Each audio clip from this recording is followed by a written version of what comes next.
I got Henry Woodman here, my friend. This guy's an entrepreneur who went about it without a real plan, right? He probably never wrote a big business plan and executed every step of the way. He calls himself lucky. I've heard him say that he's just a couple of lucky points or some decisions away from where he would have just been a bag boy for life. I don't think it's quite that way. He wrote this book that we're going to talk about. We're going to talk about a lot of stuff, but the reincarnation of Marie was actually written by your dad, and it says there, Jim Woodman, not Henry. But on the Audible that I listened to, it was you reading it. That's right. That's right. And I did have a business plan once. I just pulled numbers out of my ass, and I thought it was everything going to go hockey stick up to the right, and of course that never happened, so I've never done that again. Yeah, I've shared this over the last few days to several people. One was this morning at a breakfast I went to. I've read 1,000 pitches for businesses and how well they're going to do, and it'd be so interesting to kind of compile those and put them aside and contact those people in a year or two. Say, hey, I never invested in your company, but tell me how it's going. I doubt it looks like they did in those projections. Rarely. Hard to do. All right, tell me about your upbringing. So I was born here in South Florida, and we were sort of raised as middle-class Americans in South Miami, Coral Gables area.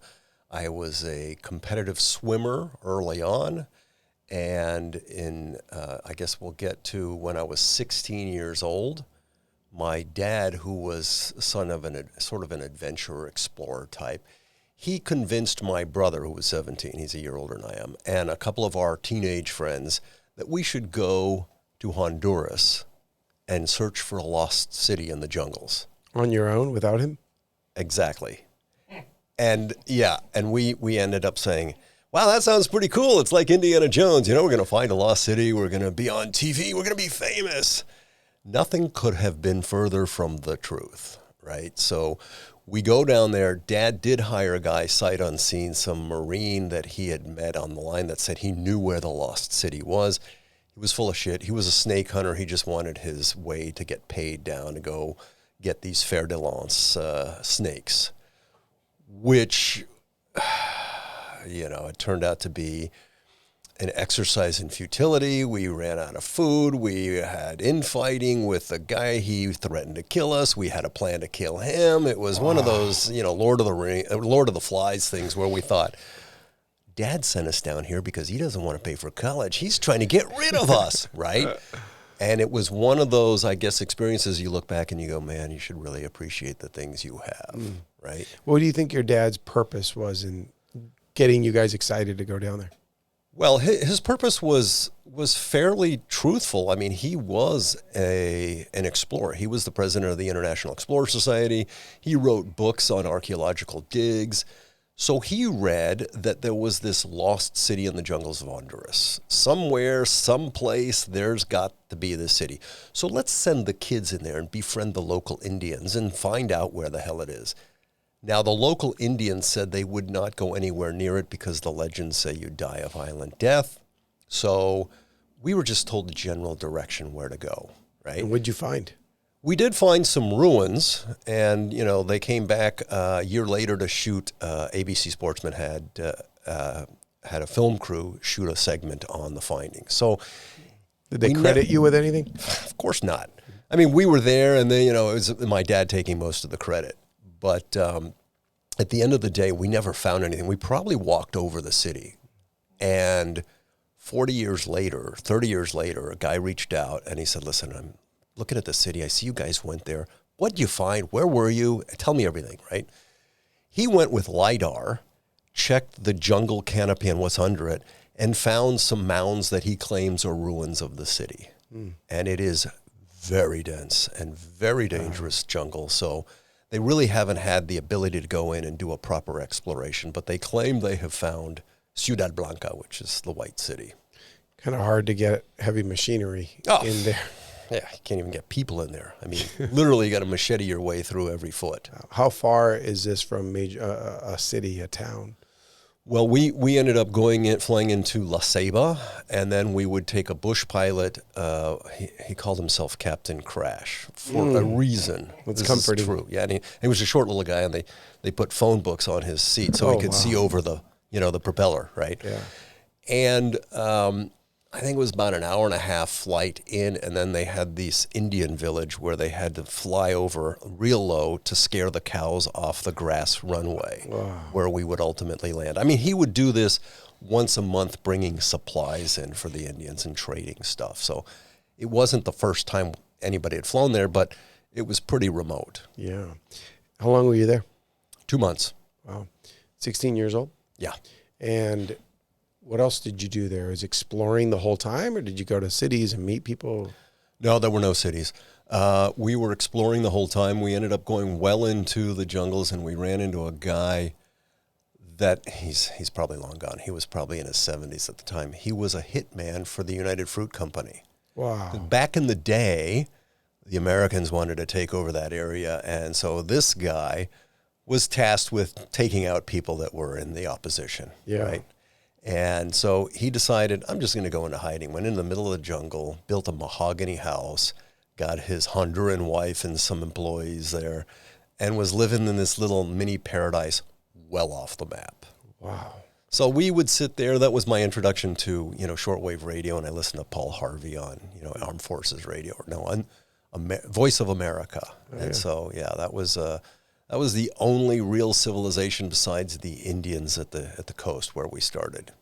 Young people have no idea what shortwave radio. What were those cards? QR cards or There were these cards that people collected, and you could write to shortwave radio stations, and they would send you a card, and that was a thing. And I know it because my older brother would have a shortwave radio, and he'd listen, and you'd mail in. They'd give the address at some point, and you'd mail, and they'd send you their own special card. And that was a collective thing that people did. All right, so you've been an adventurer. You probably got that from your dad, right? Yeah, well, I got that I don't want to be camping and, outdoor living because of that experience. And I appreciate food and water and shelter and, clothing and stuff like that. What was your mom saying about all this? I just thought she too was like, hey, get them out of the house for the summer. She just went along for it. Now, my parents were divorced since I was 5, so we were living with Mom. So I imagine she was like, yeah, okay, sounds like an adventure, right? Wow. Yeah. It was just you and your brother? Me and my brother and 3 of our friends, high school friends, and it was 5 of us plus the guide, as it were. Yeah, the Marine. Yeah. What did you do in Chile? What was that all about? So what happened was, after I left college, I ended up doing travel films, right? And, worked my way up to producing travel films. And finally, Pinochet, who was the dictator in Chile, had left. And it went from a dictatorship to a democracy. And I had filmed there earlier, and I realized, wow, okay, so the country went with this one government television station to various television stations and a new network, and they needed content, right? So I reached out to the production company that was giving us support services in Chile, and I said, listen, I want to pitch an idea for a show for the new network. And they said, sure, come on down. So I fly down from LA. I rip off an idea from a show in the US. I put it together in a nice little package, and I say, listen, it's for the younger demographic, because Chile had a very young demographic at the time that wasn't being served. They loved it. We were on there in about 2 months, and it was a huge success. It was called Machos. And what was it? What was the show? It was a dating show where we had the students from a psychology school at university. They would pair up these students, and the students would go out on these supposed blind dates, and then they would come back, and they would tell the writers an experience about the date. So you copied Chuck Woolery's Love Connection? Is that what it was? No, it was a show in the U.S. called Studs. Oh. Yeah, it was horrible. But the idea was they'd say, listen, you went out on a date with Pepe, and somebody said, nice pants, nice butt, ooh la la. Who said that, right? And he'd have to pick the girl that said that, okay. Right? And so those were the type of sort of racy type things. And then if the winner got the most points, which we gave them hearts, then they would go out on another date that would be paid for by the show. So did you give them that idea and they took off with it, or were you there, you stayed there, produced it? Or? Well, I gave them the idea with the intent that they'd take off, and then I would go to Argentina and do the same thing. I ended up falling in love with a Chilean woman and staying there a little bit longer than I thought. And at some point I thought, you know what? I'm probably going to spend the rest of my life here. I'm moving to Chile, right? It's a great country. The challenge is that the infrastructure wasn't completely set up. Again, this is the early 90s, right? And things weren't operating, and it was a different sort of mindset. And then finally I thought, you know what, if you make a lot of money in Latin America, you have to have protection. You know, you lived behind barbed wire, and if you make a ton of money, you got guards and worry about kidnapping. I'm thinking, I'd rather live a middle-class American in the U.S., right? And not worry about those things. Yeah. So I moved back to the U.S. How long were you in Chile? Almost a year and a half, about a year and 3.5 What happened to months. the Chilean woman? I have no idea. I mean, she probably married and has kids by now or something. Okay. It didn't last that long. No. Yeah. And you didn't go to Argentina and pitch that show? I did. I pitched it to Telefe, and we never ended up making it because there was a group in Spain that had a package of shows, including a Spanish version of Studs. How dare they copy you? What you copied? And I kind of knew, hey, this looks very familiar, and we've got this package like with The Simpsons and Beverly Hills 90210 and a bunch of stuff. And they said, unless you get rid of that show, you can't have this package. And of course, that was the end of that. The big guy dominated there. How does it work in television? First of all, what were these travel films? What does that mean? Are these documentaries? What were you doing? Yeah, generally they were travel documentaries. So for the most part, we would go governments, tourist boards, airlines, etc. This is the 80s, okay? And they would want films to promote destinations, right? For example, we shot all of the Latin countries that were served by Eastern Airlines, if you know Eastern. Yeah. An older airline. Yep. And you'd get on a route in the U.S. and there'd be a big screen in front, not the little screens they have now, a big screen in the front, and it would promote one of their destinations in Latin America, right?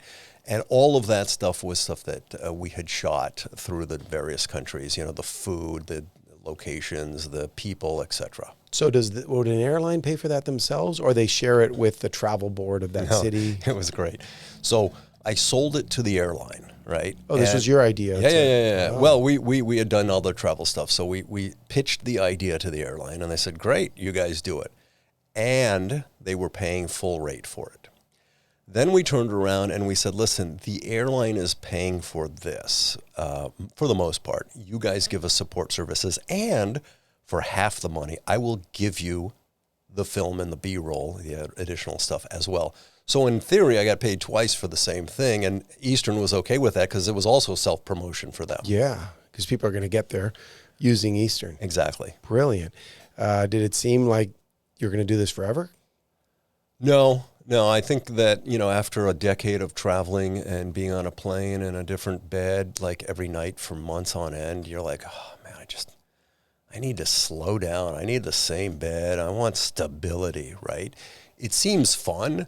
And it is when you're young and you're not attached, you don't have a family, you don't have a house and a mortgage and stuff, you could get on a plane and go. But as you get older and you're like, oh man, I just want to take it easy for a couple of days or a couple of weeks or do nothing, right? Yeah. Put my head in the same pillow every night. Yeah. How old were you when you came to that realization? Probably in my late 20s. So you lived some adventures there for a while. Oh yeah. Yeah. I had my fun. Different bed every day and all over the world. Yeah. That is exciting, especially for a guy in his 20s. Where'd you go?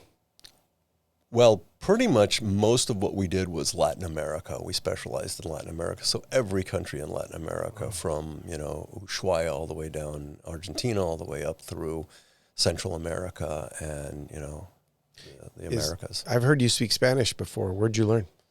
So I originally learned to speak Spanish when I was a kid. We had a housekeeper who was Guatemalan. She didn't speak English. And then my first girlfriend here in Miami, where I was raised, was Cuban. And I'd produced game shows in Chile. And I produced television, travel documentaries in Latin America. And I married a Venezuelan woman. So I can't really get away from it. No, and you continue to live in South Florida. Exactly. How does the money, I've always wondered this, if I go to a TV network with a show, how does the money work? I give them an idea and they pay me for that? How does that all work? Well, the world has changed dramatically, right? There was a handful of people distributors that controlled the world a couple of decades ago.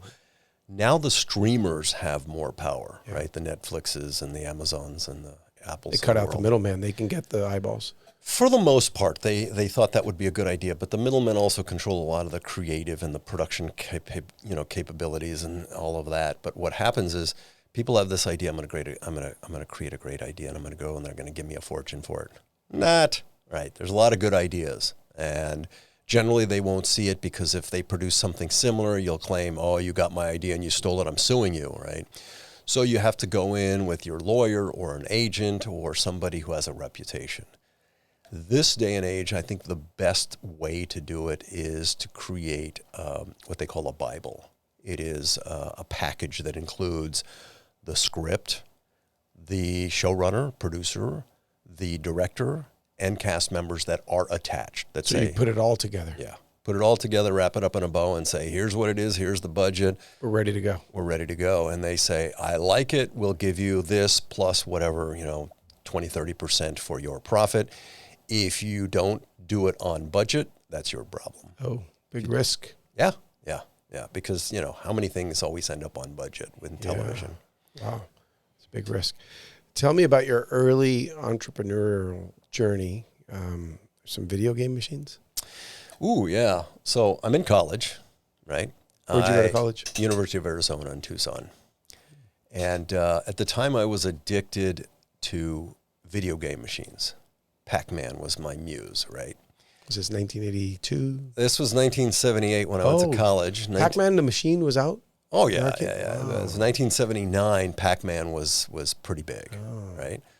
So there I am in a laundromat, pocket full of quarters. I'm not going to crack the books because, that's too much effort. And I wanted to play a video game. I wanted to play Pac-Man.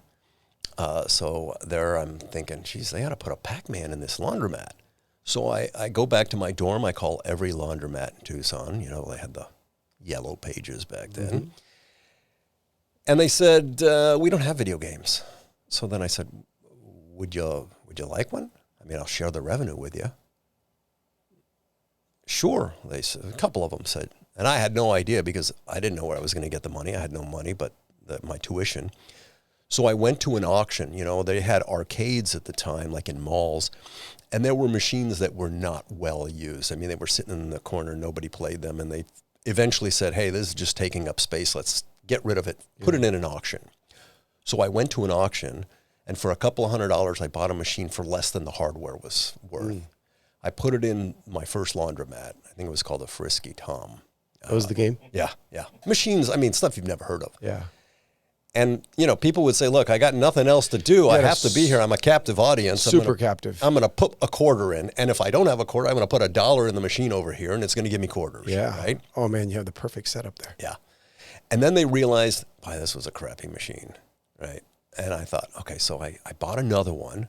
And then I would eventually rotate them around. And they go, finally, these people figured out it was a piece of crap. And they put a new one in. Well, that's a piece of crap, too. Every month there would be a new machine. So it was kind of my way of trying to keep it fresh. You never got into getting a Pac-Man or? What's funny is Pac-Man was too expensive. I couldn't afford it. But I couldn't even play the machines that I wanted to play because if I did, I would be taking money out of my pocket. So I would go there and somebody's playing the machine. I'm like, I can't wait. And then, play it for free because somebody else will put the money in and I need those quarters, right? Yeah. So it was kind of it never worked out that way. I ended up getting in television in my home. Oh, yeah. It was in television, ColecoVision. Atari. Oh, yeah. In television, it was the early one. And, I would stay up all night playing Dungeons and Dragons. My son, Ryan, when he was 12 years old, 7 years ago, he found at a garage sale that we went to a Pac-Man machine, original, 1980, Midway, out of Chicago. There you go. And we opened it up. The guy was showing it to us. He's had it for years. He said the screen is brand new. It's not the big old one. It's a modern screen. And my son talked him down, I think from I don't know what he wanted for it. He talked him down to 300 and maybe $75. Wow. And we took it. My son put the money up. I remember him shaking, being nervous, doing the transaction. That was a Saturday.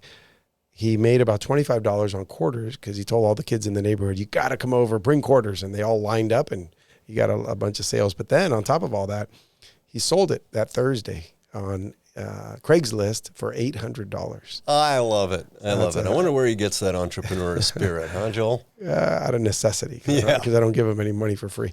All right, so you went from going on adventures in Honduras. You had video game machines in the laundromats.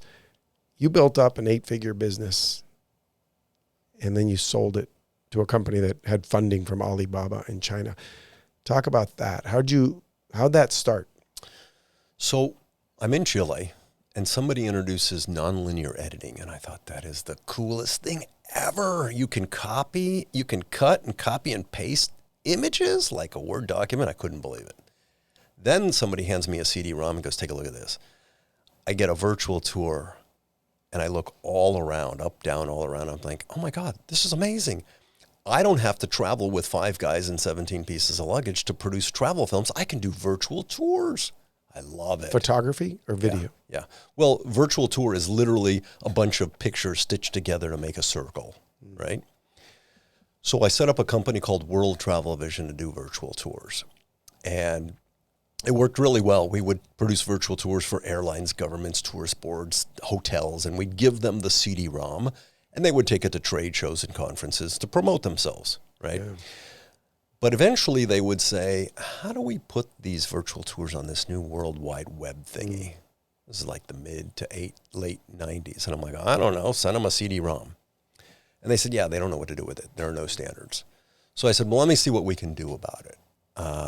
So we built really crappy technology with Cold Fusion early on to deliver virtual tours to the Expedias and Orbitses and tour operators of the world, right? This must have taken forever to send images. Were you uploading these? No, what happened was, we were producing virtual tours, so we had a whole bevy of virtual tours, and then we said we want to deliver these virtual tours.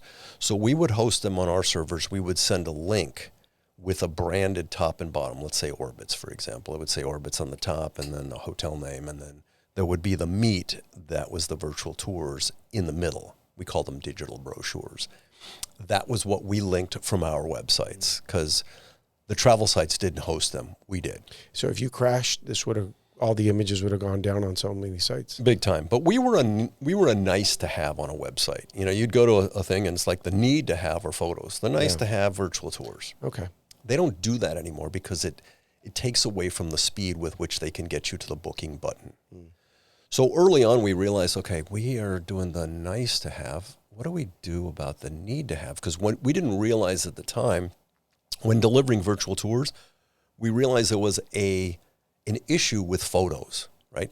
Back in the day, if you went to a travel agency, a brick and mortar agent, they had a green screen and they had cryptic text. There were no pictures, right? They could tell you, here's the hotel, here's how much it costs, and is it available and how much it costs on the date, right? No pictures. Go to the internet, that information is still relevant. Is that hotel available and how much on that date? Okay, where are the pictures? So they built the travel websites built separate databases where you would upload the picture and they'd marry it together at the end. The challenge became different standards for the different sites. The hotel groups were not happy because they wanted to maintain control not only over the IP, but the standards, right? The size of the picture. The size, you can't have pictures, you have to have the rights to it, you have to have this coding, this is the type of room, etc. Right? There were a lot of things. So we realized they weren't doing a good job of pictures because it never existed before. These old legacy systems never had it. So since we were already delivering virtual tours, we decided, well, let's see what we can do to help with pictures, right? So we pivoted from producing virtual tours to producing and producing and distributing, and then from distributing virtual tours, and we thought, well, pictures are the real need. That's the ones you got to have. Let's do pictures. And so then we morphed into the picture thing, and eventually, if you go on any travel website right now and you book a hotel, you'll see pictures of the Hyatts and the Hiltons and the Wyndhams and the Best. All of those came from Ice Portal. And how many hotels are there? Tens of thousands, 100,000? How do you take pictures of all that? You don't. You get their pictures. They have their photographers. They have their pictures that have already been vetted and approved in the standards. So genius. You let them do the work. Yeah. Did they go to your site to upload them? No. So what happened, let's use Wyndham, one of our clients, the biggest hotel group in the world, 9,700 hotels. They're probably more right now. But so we would connect via API to Wyndham servers. Wyndham would update their pictures and they would do what they needed to do and approve it. And once they were okayed, they would say it available for ICE Portal to pick up. Yeah. We would pick, they're called deltas. Every day we would ping their servers, anything new, anything deleted, anything changed. And we would bring it into our servers. And then we would make it available to thousands of sites in their required specs for that particular company. So each hotel would send it to Wyndham, not having a clue how it ends up on Expedia or Pepe's Travel or any of the others, you know. So that was, we would synchronize with the big hotel groups and management companies, you know, probably 70 around the world, and then deliver it to all the travel sites on their behalf. When did you realize, man, I'm onto something here. This might be big. It's starting to happen. When I got sued multiple times. For what? By who? So early on when we were producing the virtual tours, there was another company producing videos, and then they got into photos, and then we partnered with a company in England that was doing photos. They do the photos, we do the virtual tours. The competitor, the Canadian company that was doing the videos, ended up raising a ton of VC capital. They bought our partner. And as a result, we're standing there going, oh, shit, right? I thought, well, you know, my next line or my next question would be, would you like fries with that burger, right? And as it turns out, one of the clients that we were doing virtual tours for, that was Starwood, and they said, can you do photos? And we lied and we said, sure, you know, yeah, we can do anything.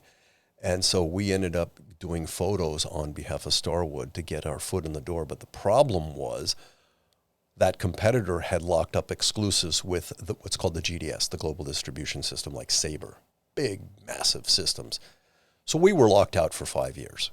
We literally had to survive for 5 years with one client that we were doing everything by hand for. Wow. Yeah. So we would plant seeds. We would talk to all the other clients and we'd say, so how's it going? Yeah, you know, what's going well? What's not going well? How can it improve? And they were arrogant, our competitor. They were arrogant. They had their little monopoly, so they weren't fixing on stuff, right? So the minute we started encroaching on things, we got sued. We got lawsuits from them. We were in 4 different lawsuits with them. You know, the first was our fault because we went after them for tortious interference because they took a contract we had with a big hotel group, and they said, well, we're not going to pay you. It's ours now. And we're like, we've already done the work. Anyway, I won't get into the details, but long story short, multiple lawsuits later, you know, we won most of them, but the guy who ran the company, his mindset was sue him into oblivion, you know, just sue the competitor out of business. And he came damn close. Were you able to get collect on those lawsuits, or were you just defending yourself, or were you trying to? No, counter sue? Well, we always counter sue. That's what the lawyers tell you. Were you able to collect on any of that? Yeah. Once we did collect, and once we were to pay out $1 million. I didn't have $1 million. We were looking at bankruptcy. We were days away from, I'm like, you know what, I don't know what I'm going to do. One of our clients, who happened to have a tour company, the largest tour company in the U.S., when I had said something to him, he said, you know what, these guys want to monopolize the industry, and I don't think that's right. Let me give you the $1 million for some equity in your company. Oh. So he kept me alive. I thank him every single day of my life. And as a result, we went on to kick our competitors' butt. Wow. What happened at the 5-year mark when you could get into that and they didn't have the exclusives with all the clients? So because we were planting seeds for years and, you know, we had photographers doing virtual tours, we went to trade shows, trading the booth and the entry fee for the photographer, right, because we couldn't afford it. And so we would talk to people. Yeah, listen, if that exclusive ends, and tell them that you need an option, right? We would let them do the bidding for us and go to the GDSs like, look, you've locked us into one option. God, you got to give us options, right? So we went from 1,000 hotels, that was Starwood. In the first year, we ended up with 22,000 hotels at the end of that year. So we grew dramatically as a result because we knew not only what the client wanted, we took 5 years to build out the system, if you will. And we also understood a lot of the issues that they were having that we could solve. And, we streamlined the process. And because they were relatively arrogant and they didn't think that they were going to get their monopoly knocked over, they didn't listen, That's great. So my way or the highway, David and Goliath. They always say there's a couple of guys tinkering in a garage somewhere, and that's your future competitor. So you got to, even if you're on top, you got to be wondering, what are these young people going to do that are going to knock me out of business? Yeah. I thought about that all the time. Yeah. Where am I vulnerable? What can they knock out from here? Or where are my opportunities to go acquire someone else? Yeah. And where did you get to? You said there you got to 20,000? Oh, no, that was the first year. So we ended up closer to 66,000 when we sold the company. And, it was literally within a couple of years that exploded growth. We were an overnight success after 20 some odd years. So once the floodgates opened and we had the option to connect, the connecting was the easy part. Listen, at the end of the day, if you said, what a great idea, you build technology, which is easy to do now, that'll size, tag, categorize, and send images everywhere. Wow, I want to do that. You say, yeah, okay. So you go to Wyndham and you say, listen, I've got this technology. It'll do everything but pick your nose. Wyndham says, great, I love it. How much? Love it. Okay. Can you get me to Expedia? Well, I'm working on it. And what about everybody else? Booking and Despegar and Travel. Go, well, that'll take me years. Yeah, call me when you get there because it doesn't do me any good if you don't have the endpoint. Yeah. So it's a huge moat, which was the advantage. And it's a SaaS company. Is once they're connected to you, it's hard. If you really got to make it difficult for them to leave. It's real sticky. Yeah, it's very sticky. It works. Yeah. And what was that ride like when you were making real money? I'm assuming this wasn't the type, because you ran it for so long, it wasn't the type of business that you just ran with an exit one day and that's when you'll make your money. You were making money during. Yeah. Right? Well, the first couple of years I wasn't making anything. I mean, I mortgaged, I got a second mortgage on my house, line of credit to pay employees and to survive. So, we would I believed if we could get over that hump, we could do something. So towards the end, when we were doing really well, and I knew, okay, now I think, we're getting close. I'm not ready yet to sell, even though we did. I paid myself a good salary. I tried to, keep the processes and the procedures updated all the time, and have everything. It was great. I was like, finally, I don't have to, lose sleep every night and wonder, how I'm going to pay the bills tomorrow. Yeah. And how did the exit happen? Did they approach you? Because you said you weren't ready to sell yet? Yeah. Well, once you start getting traction, there are players that go, I need this piece of that puzzle, right? Or I could use this. And as it were, several people had approached me. And I said, listen, I'm always open. I don't think I'm ready, because I had a number on my mirror for a decade, right? And I believed I needed to be at a certain revenue to get a certain EBITDA and get a 7-8 times multiplier of that EBITDA. Wow, that's a heck of a multiple. Well, that was my mindset. Mm-hmm. So finally these guys come and they say, listen, we're interested. I go, yeah, but I got this number. And when I tell them the number, they say, yeah, thanks, son. They walk away. A month later, they call me up and they say, listen, can we meet in Atlanta? They fly in the CFO and the COO and it's a multi-billion-dollar company. And they throw out all these numbers. And they say, listen, this is what we think you're worth and why, and their justification. I said, listen, guys, I'm going to be honest with you. I'm making really good money. I don't have a boss. I don't have a board. I don't have any debt. I sleep well at night. Why would I sell the number? Why would I sell the business unless I get my number? And I looked at him and I said, listen, you will overpay today for something you will underpay for tomorrow. This was a year before COVID. I'd believed that. And so we ended up, they just looked at each other and they go, fine, you got a deal. Wow. 20 times EBITDA. Wow. Yeah. So 60 days later, no investment banker. The lawyers got the contracts done. The money was transferred in the bank. And then 60 days later. Yeah. What were the conditions as far as you had to stay, right? Because I visited you and I think you had already exited. Yeah. They said, can you stay for 2 years? I'm like, yeah, of course. What the hell? I didn't know what I was going to do. And they also wanted a earn-out. I said, I don't do earn-outs. Not going to happen. Thank God. Yeah. But I said, but if I do get these two clients, which we will get, give $1.5 million to the employees. You know, there were some employees that already had, you know, phantom stock in the company. COVID came, everything stopped. Consider the hotel industry. That was my bread and butter.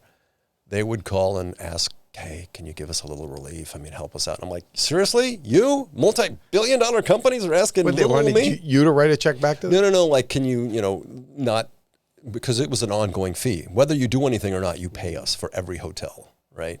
So they were looking everywhere to cut costs because, there was no revenue coming in anywhere. It's like turn off the entire spigot. Yeah, it was tough. So I couldn't have forecasted and sold at a better time. Had I known, I would have dropped my pants and, done anything for the sale. But nowadays, the industry is doing very well again. And I guess, I talked to the powers to be. Our division is still the most profitable percentage-wise to any of the companies. We were like 68% net profit.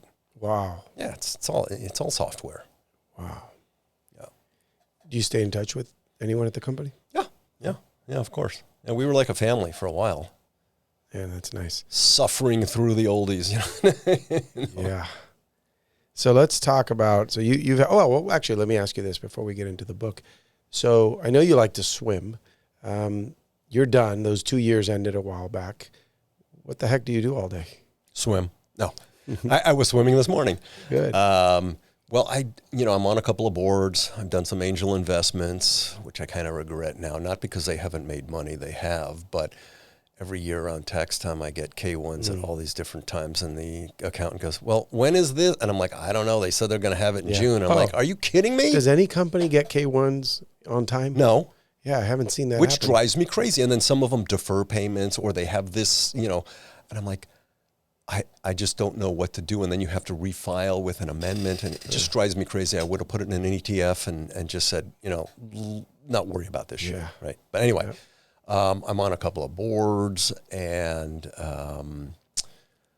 developing this book for a TV series. Oh, so The Reincarnation of Marie, written by your dad, but he never published it. Did he finish it? Yeah. That's a word has not been changed from that version you see there. When did he write this? I want to say it was somewhere in the late 70s, early 80s. So what happened was when I moved to Los Angeles with my dreams of producing and directing movies, which of course didn't happen, my sister's helping my dad move. And in the garage is a manuscript. And she says, what is this? And he explains, I wrote this as a tribute to a friend. It's a love story. She's like, love story, Dad? Come on, this does not compute, right?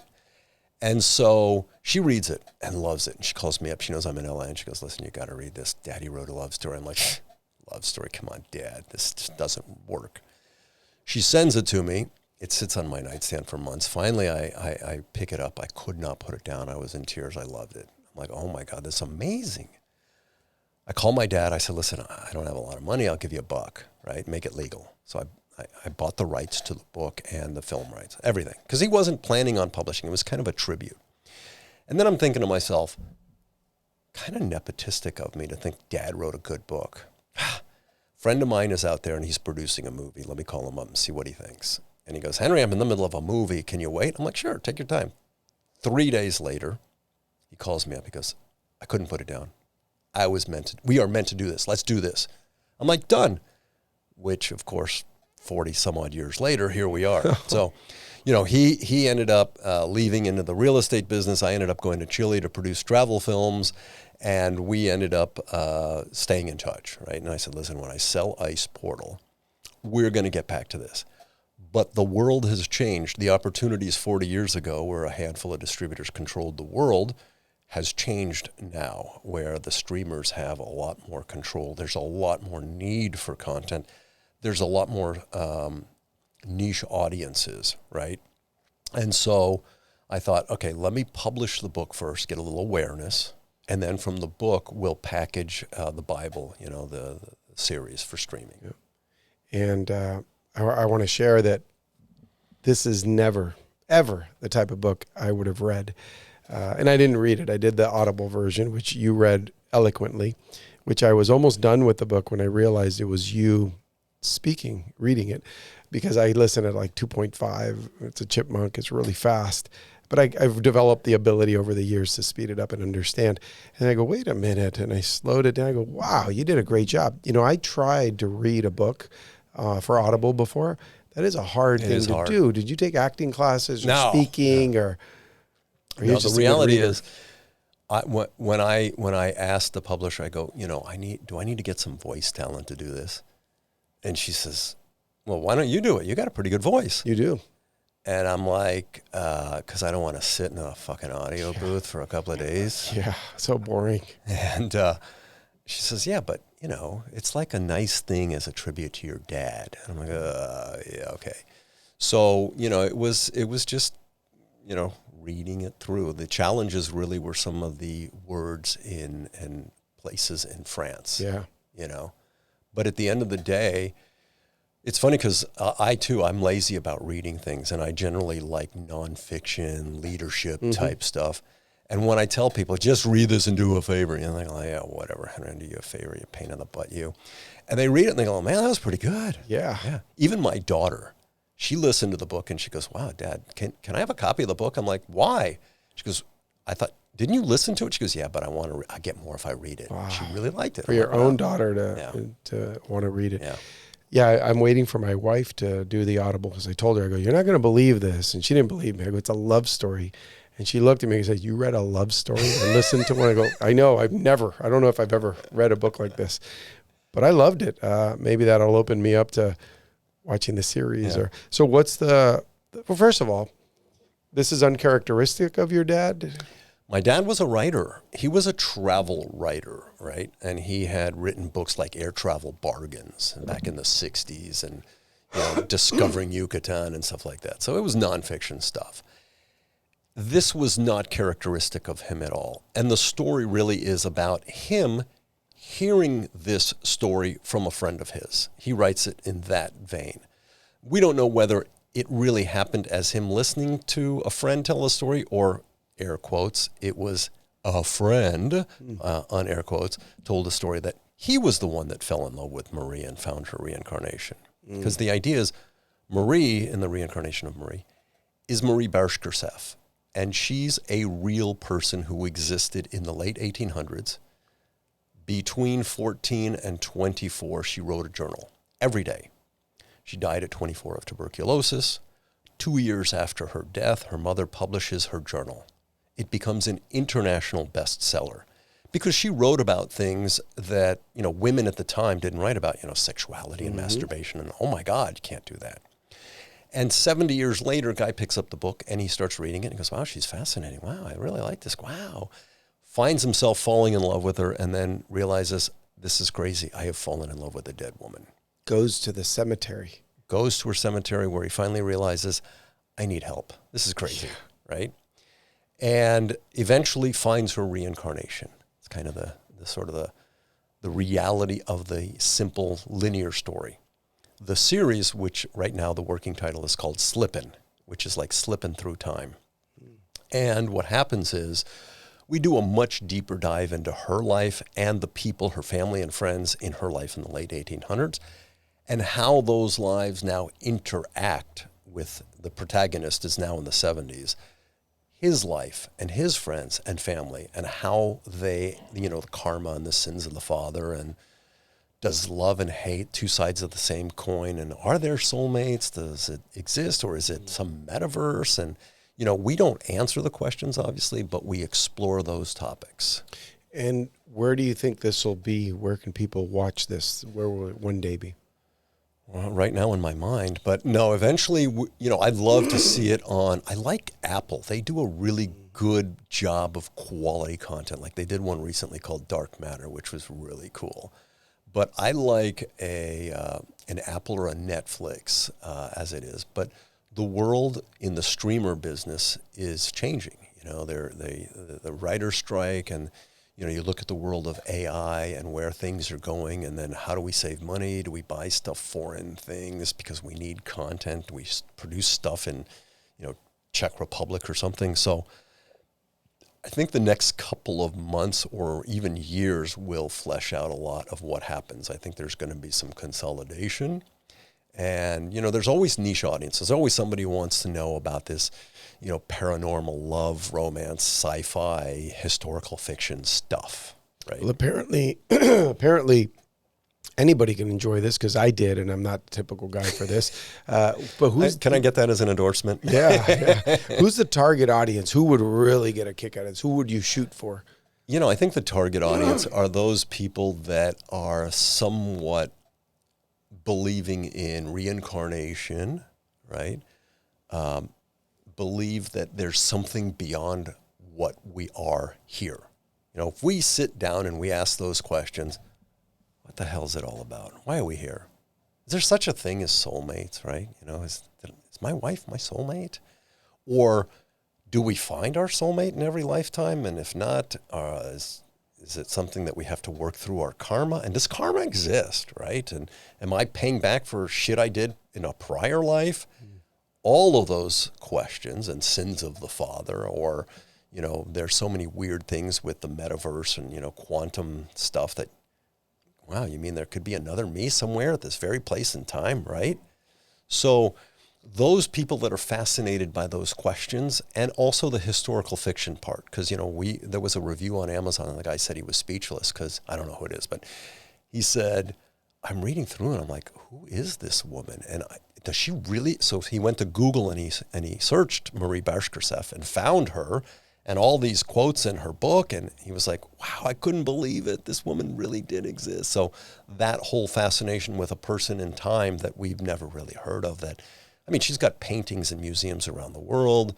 Her book is it's called I Am the Most Interesting Book of All. Yeah. It's a fascinating life, right? So it's intriguing. That whole thought, I'd never thought about it. And then until I read the book, where I kept thinking, well, he's in love with a woman that if she were alive would be what, 80? Oh, yeah. 80 years old. How weird.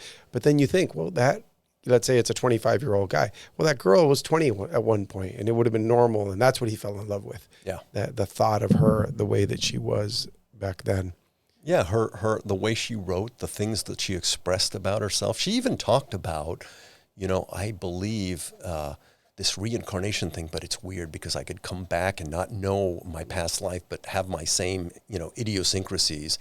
And she would say, I think you're out there. I will find you in time. So he's believing it's written to him. Yeah, that she's writing to me. Yeah. Right. This is me she's looking for. It's me. That's how happenstance I found the book. Right. Yeah. So you dilute yourself.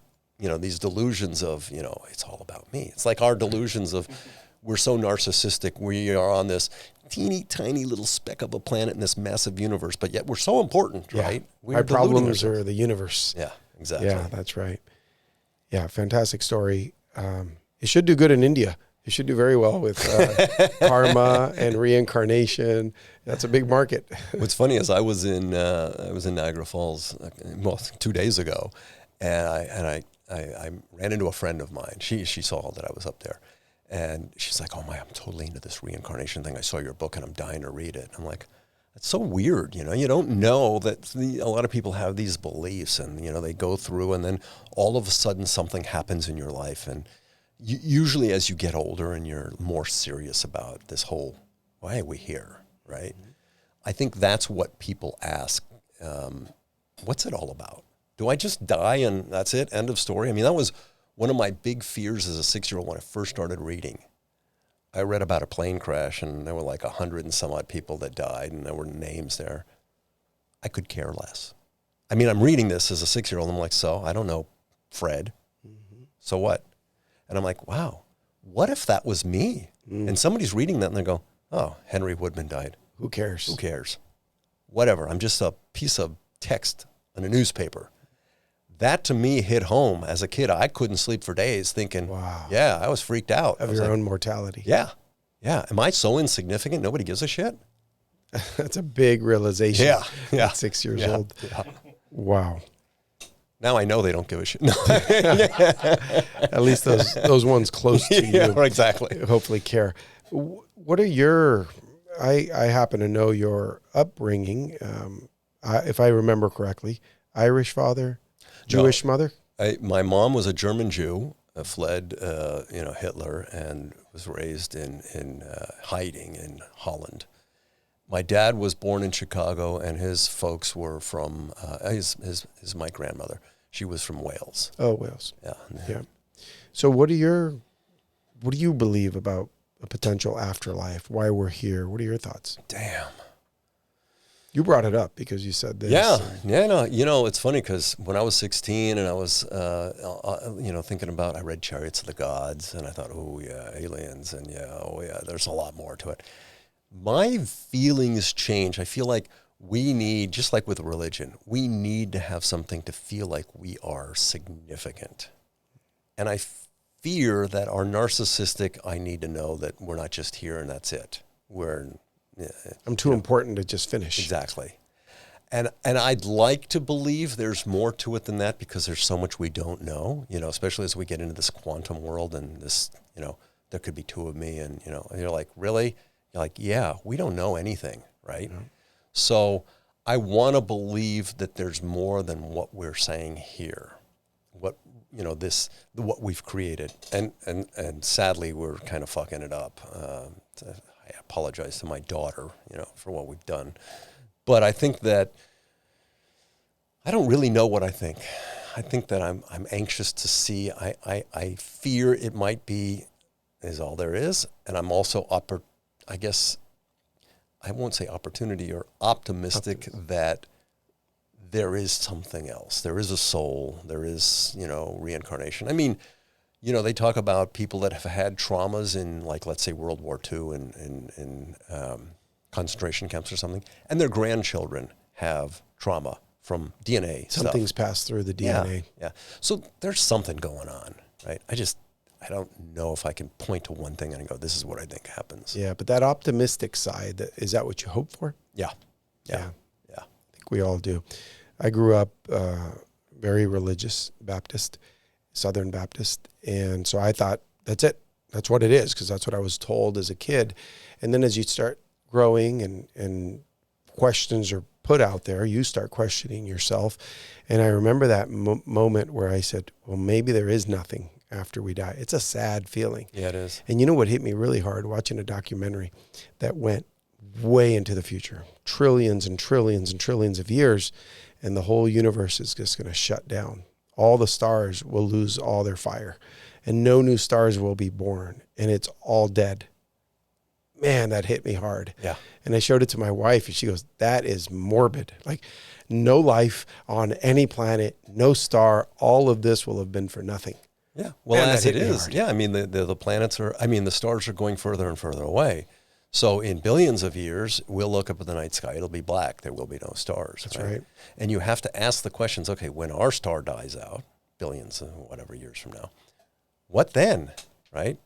Certainly not Mars, right? But no. What exactly happens? So when people say, well, we had to have a beginning, why? That's a linear thought. I need a beginning. Why do you need a beginning? Let's just say the universe expands and contracts and expands and contracts, and it happens over trillions and trillions of years. Okay. And we're just another anomaly within that, right? Yeah. Or I don't know. What the realization that came to me is that all the records, because we're kind of, in a way, humans keep records, right? I love history. I think you do too.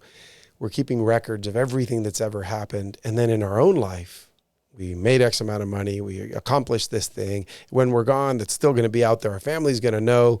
We're going to be great. It's all gone. It's all gone. That blew my mind the first time I came to that realization. All right, on all those morbid thoughts, we'll close it up. Yeah. Sleep well tonight. That's Henry Woodman, folks. Anything else you'd like to share? No, that's it. Listen, if they want to see more information about the book and the series, I have a website called mariethestory.com. And on the website, there's information about my dad, about myself, about the book and the series, as well as, contact stuff if people ever want to get more information. mariethestory.com. You got it. Yeah, check that out. I will continue to recommend this book because I thought it was fantastic. Thanks. For those who like love stories. No, for everybody. And it turns into a very likable, lovable story. I loved it. Yeah. Thanks for being here, Henry. Thanks, Joel. I appreciate it.